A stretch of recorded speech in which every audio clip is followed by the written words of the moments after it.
studios along Caraba Avenue.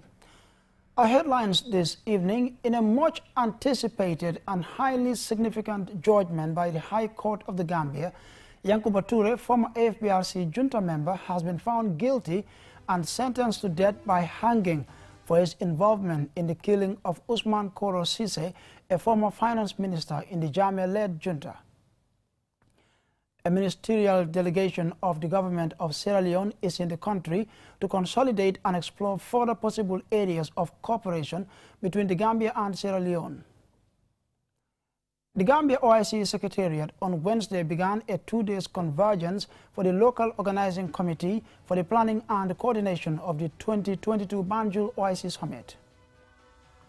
And in international news, Haitian police say they are searching for several new suspects, all allegedly linked to the assassination of the country's president, Jovenel Moise. And in sports, the coach of the Gambian League champions, Fortune FC, says his target is to qualify for the group phase of the CAF Champions League after winning the domestic title last week. Well, stay tuned as we bring you more on these and other stories.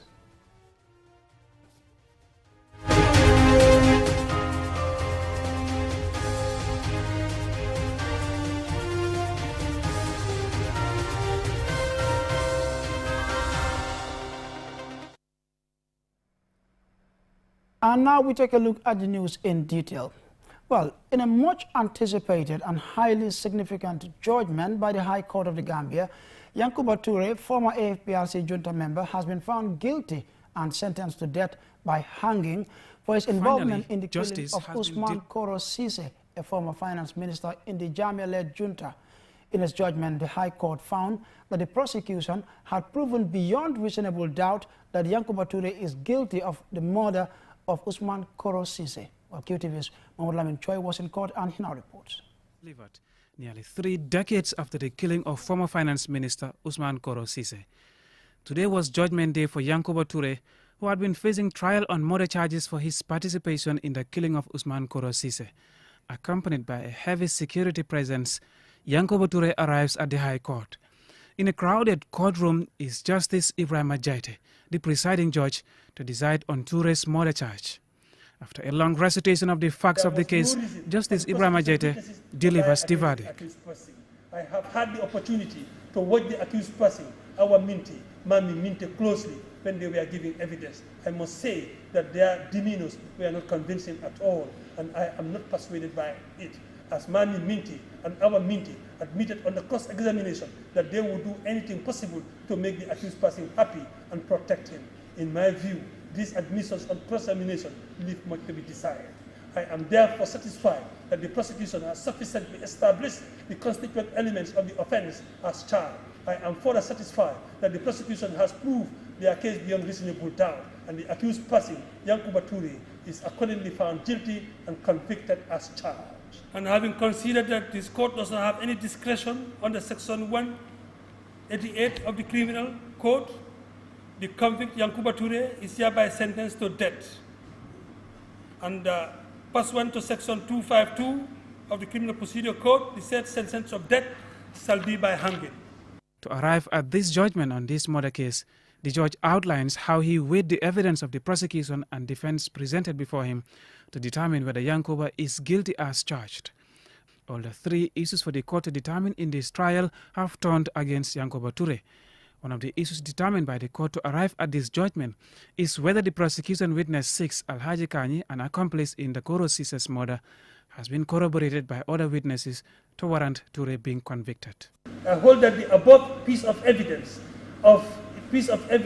corroborate the evidence of Alhaji Kani and inextricably link the accused person to the death of the deceased. I therefore hold as a fact that the accused person took active part in not only beating the deceased to death, but that he also took part in burning his body beyond recognition in order to cover his crime. In criminal cases, the burden of proof rests on the shoulders of the prosecution. In this trial, the court agrees with the evidence, including that of its 9 witnesses and material ones presented by the prosecution as facts to be considered for this judgment. From the totality of the evidence placed before this honorable court, I have reached the conclusion and satisfied that the prosecution has proved the second ingredient with the certainty required by law that the accused is the murderer of Ousmane Koro Sisi. During the trial, Toure had raised a defense of alibi, which is a matter for determination in today's verdict. But the judge explains why that defense fails and is ruled invalid. The legal defense of alibi means that one was not present at the time and place of the commission of a particular crime. It is instructive to note that the first and the third accused persons maintained silence in their cautionary statements about their whereabouts at the time of the attack. The accused persons did not call anyone to their or call none of their friends that they say they were with, and failed to lead further evidence in support of the defense. In Orago and the State, 1992 NWLR, the court held as follows. It is not proper way of raising a defense of alibi, or for an accused to merely show that he was somewhere at the time antecedent to the time of the crime was proved to have been committed. He must go further to show that because he was at the place at that time, it was impossible for him to have been at the scene of the crime when it was shown to have been committed.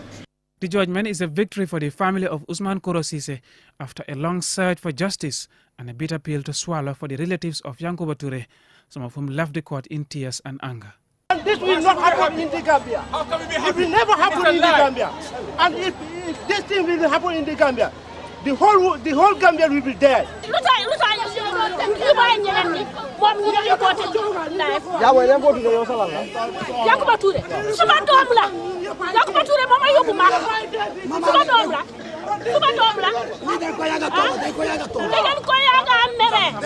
The next place to serve his sentence is at the Mile 2 prisons, and the chances of him being hanged by the neck until death, as prescribed by law, is unlikely, given in 2018, President Adama Barrow had announced a moratorium on the death penalty, calling it a first step towards abolition. Yankuba's road to this court and this verdict started at the TRRC, where he showed disdain for the proceedings of the commission, hoping to escape scrutiny by enveloping himself in a cloak of immunity. I do not recognize the legitimacy of this commission when I have constitutional immunity. I am not going to continue further. I would tell you. You may also use all your legal tools, and then we will proceed and see. Today, a man who invoked constitutional immunity for his freedom is left with nothing apart from an appeal against his death sentence. Mahmoud Lamin Choi, QTV News. What a landmark judgment there. Now, a ministerial delegation of the government of Sierra Leone is in the country to consolidate and further explore possible areas of cooperation between the Gambia and Sierra Leone. On Wednesday, the delegation met President Barrow at the State House in Banjul. Alusise reports. The visit of the delegation, which includes Sierra Leone's Ministers of Internal Affairs, Trade and Foreign Affairs, is a follow-up to the several bilateral talks between Presidents Adama Barrow and Julius Maada Bio to further strengthen the long bilateral relations between Banjul and Freetown, which date back to colonial times. Speaking to journalist David Pandanua, Sierra Leone's Minister for Internal Affairs, believes this visit to Banjul will further consolidate cooperation in diverse areas. We've signed that joint communication which will involve various things, cooperation on various things, economy, the financial services, security, defense, agriculture, trade, and various other host of other things inclusive of that. And so we're looking forward to this. Already we've had like 2 MOUs, one looking at residential permits for both people in the Gambia and Sierra Leone to do away with that. So we're looking at that. We haven't signed that. We're going to discuss it with our various leaders. And then also another one on trade, an MOU that was being signed in 2006 but never been implemented. And so we're looking to see what we can do with that. So we have been welcomed so much that we feel very at home here. The delegation is led to Banjul by Aliou Jame, the Gambia's High Commissioner to Sierra Leone, who is hopeful that the two countries will move from commitment to action to actualize various areas of cooperation. With the signing of the general framework, it has now in effect created and established what we call a joint commission for cooperation. Under the joint commission for cooperation now, there will be specific sectorial agreements and MOUs signed. For example, it could be between the trade ministries, it could be between the internal or interior ministries, it could be with the works ministries, it could be with fisheries, tourism ministries. That will now be the next steps to take. And in fact, as we speak, there is already an existing MOU, a draft MOU between the Internal Affairs Ministry, which is the Interior Ministry of Sierra Leone, and that of ours here.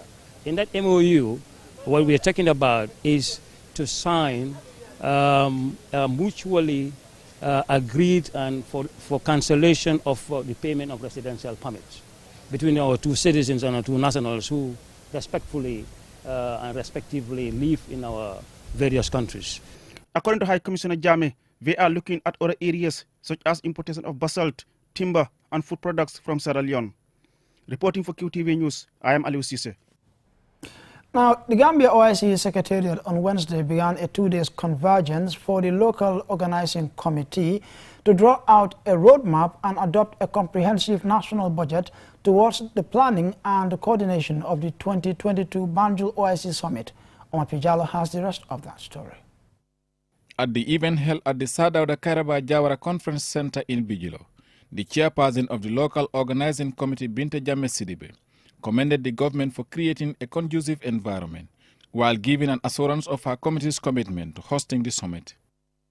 The 8 subcommittees, which are the security subcommittee, the accommodation, events, logistics, transport, documentation, media, were established to assist in the implementation of projects and to work in close collaboration with the Gambia OIC Secretariat.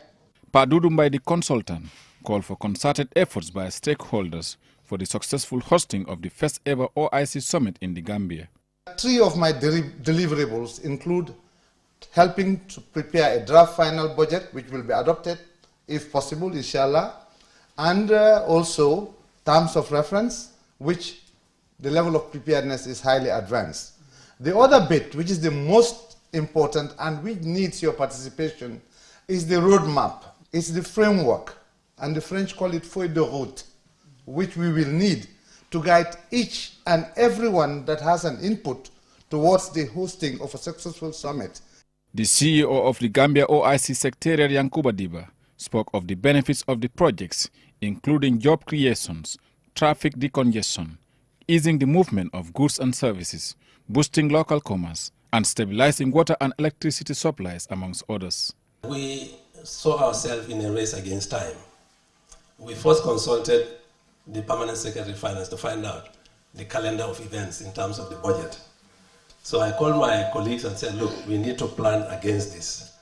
So this convergence, the dates were set deliberately to make sure we attain, our objective of getting together a consolidated budget and a roadmap that we will submit to the minister for his consideration in the next year's budget.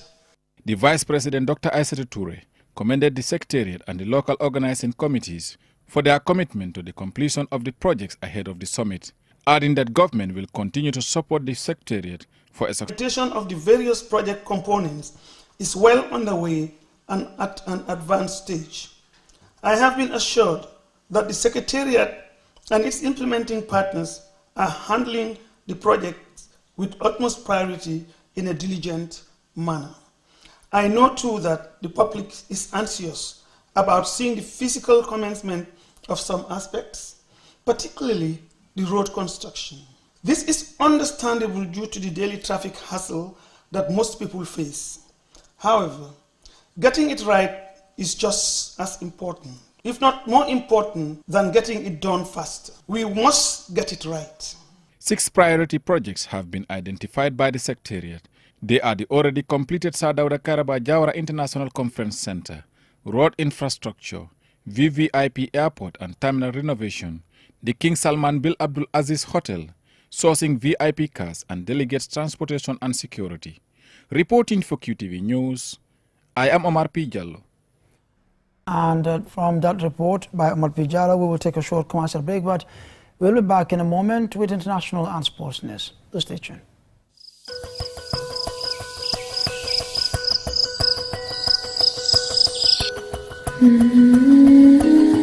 Light.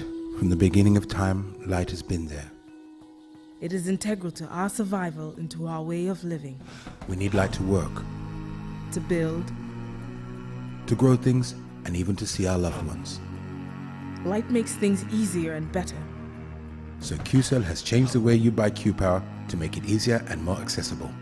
You can now access the same service quickly and get your cash power tokens instantly with the new QCell Q-Power code. To light up your world, simply dial *363#. With a touch of your fingers, With ease and convenience from the comfort of your home or office, you can bring light into your world instantly with *363#. Q-Power, lighting your world. QCell Sunyabus. We innovate, others follow.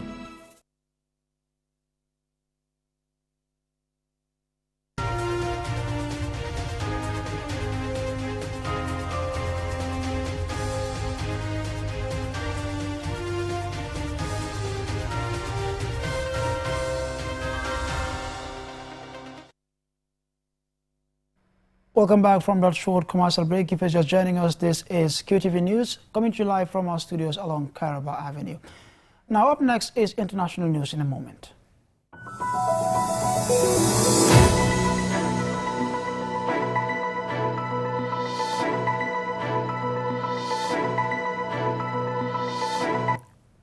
Now, Haitian police on Tuesday said they were searching for a former official, a former senator, and a former businessman as new suspects, all allegedly linked to the assassination of former Haiti President Jovenel Moïse.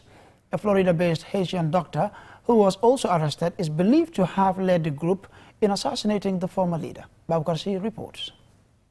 The list of suspects in the July 7th assassination of Haitian President Jovenel Moïse continues to grow. Authorities issued 3 new arrest warrants on Tuesday for Joseph Felix Badiou, Rodolphe Jaya, and John Joel Joseph on charges of murder, attempted murder, and armed burglary. Police have described the trio as armed and dangerous. While uncertainty reigns over Haiti's political future, confusion still surrounds the circumstances of the killing of Moïse. Police said they arrested 18 Colombians and 3 Haitians, including 2 who also hold dual U.S. citizenship linked to the July 7 killing. The former senator, John Joel Joseph, is a prominent politician who had previously criticized Moïse Tête Calais party. Tête Calais means bald-headed in Haitian Creole. The former official, Joseph Felix Badiou, has worked for the Justice Ministry and the government's anti-corruption unit. Following the announcement, the anti-corruption unit said in a press statement that Badiou had been fired in May over serious breaches of ethical rules. The third suspect, Rodolphe Jaya, also known as Whiskey, is a Haitian businessman who was previously indicted by the U.S. federal prosecutors for allegedly conspiring with others to distribute cocaine in the U.S. U.S. President Joe Biden has dispatched a special delegation to Haiti to assist with the investigation. Moïse's killing has created a leadership vacuum in the troubled Caribbean nation. The government currently has 2 priorities: pursuing the investigation to give justice to the president's family and organize a national funeral for the president, said Haiti's interim Prime Minister Claude Joseph, whose legitimacy as the executive head of the government in Haiti is questioned by the opposition. Babu Karsi, QTV News. Difficult times in Haiti. Well, we will now take a look at sports news.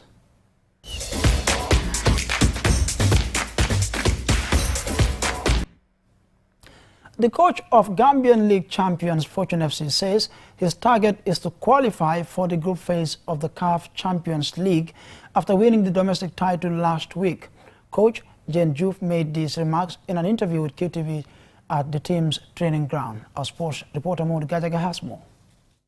Fresh from celebrating winning the Gambia's top division league title for the first time in their history, Fortune FC are more ambitious. They want to become the first Gambian club to enter the CAF Champions League group phase. As a team, and also with a lot of youngsters and players who are ready to give up to all what they have, I think we will do our level best to see that we will go and compete in the most honorable way. We are not going there to say that we are going to achieve everything that other teams didn't, but we will give the situation a honorable respect and then prepare ourselves mentally so as to have a very good run-off during the course of this CAF Champions League. Playing in the continent's most coveted club football competition, especially in the group phase, will require a lot of hard work, dedication and quality. Despite strengthening his squad and winning the title, Coach Jane Diouf says he still needs to inject some experienced players into the team to compete at the continental level. We don't just have to rely on the players that we have here at the moment, though they are good and doing well. But you understand the competition that we are going for is another competition of its kind. So you at least need to strengthen your squad when you want to compete and then move to other stages as well. So we don't say we are going 100% for that, but if we have the chance and see players whom we feel necessary that, they can help the team in certain positions that we are weak during the course of this league, I think we have the right to bring them in so that they can help the squad. If there is one player who had a great season in the Fortune team, there is no doubt it is Lamin Sedikan, known by his nickname Lefo. He not only scores goals and provides assists for the team, he has also been a great team player. He says his excitement at having a chance of playing in the CAF Champions League, at least in the preliminary stages. For real, and we see Gambian teams are been representing CAF, and they've been doing good. But this is a target of Fortune, and Fortune is really different from these other clubs. And this is our target that we have, and we need to go. We need to set another new challenge when we've been to the CAF Championship. This is going to be our first time being to the CAF Championship. So, Fortune, and we have a lot of motivation from the club president, and absolutely that man is genius, Hassan Duran. Many Gambian clubs have tried previously and failed to reach the group phase of the CAF Champions League. Can Fortune be the first to achieve this feat? Only time will tell. Mamadou Gajaga, QTV News. Well, our prayers and the best wishes for Fortune FC. I'm afraid from that report by Mamadou Gajaga, it's all we have for you, but we will be back at 10 p.m. for another bulletin. Until then, on behalf of the entire production team, thanks for watching.